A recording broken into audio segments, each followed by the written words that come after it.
Christianity and science cannot coexist. At least that's what everybody says.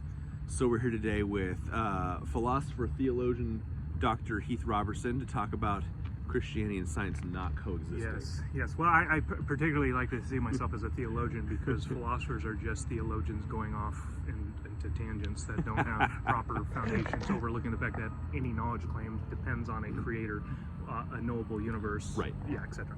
Which gets to the question: can science and Christianity coexist? Absolutely not, because science is contingent upon Christianity. Right. So you cannot even have an observable phenomena that is knowable the right way and wrong way to know the world apart from a sovereign creator, designer, who made it intelligible for us to be confronted by this creation to make observations that actually truly correlate with the world that we're staring at. So what you're saying is that without Christianity as the basis for science, science does not exist in such a way that they're not coexisting, but right. Science is dependent yes. on Christianity being true. That's right. So if you look at science, what is science? Well, it's the laws of logic, it's the scientific method itself, which is all philosophical in nature, if we're going to use that term, i.e. it's theological. It's ethical, i.e. there's a right way and wrong way to know the world is what science presumes before they even start the task of staring at a particular object, whether your object is a whale or the movement of just something in anything in physics, anything in biological sciences. You're staring at moving, changing phenomena that depends on a coherence to it. So you're already assuming theology, you're assuming a creator, you're already assuming design as you're doing your task, all the while saying, I don't know if God exists.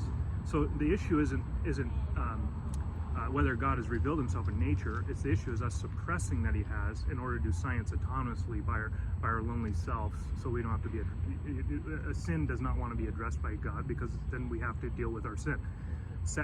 The fun thing is when we do allow God to just dress us through his creation, then we can receive his forgiveness and actually then get to really enjoy science as it truly was meant to be, which is the discovery of God and his attributes in creation. Right.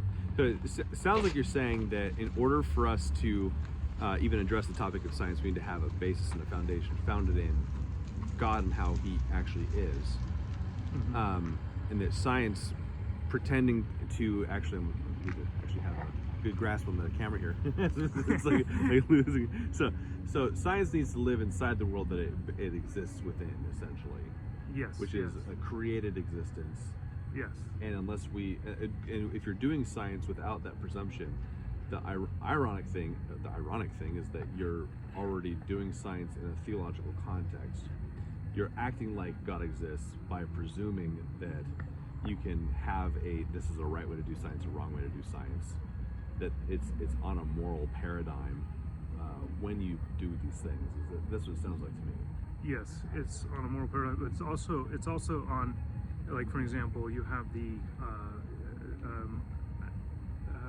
I don't know if I want to go down the idealism versus realism route, but just to even make the assumption that there's something outside your mind that you're actually staring at and observing and drawing conclusions about or building models about, it's all of those claims are theological claims. They're not actually claims about the material themselves. So so you have to start with ethics.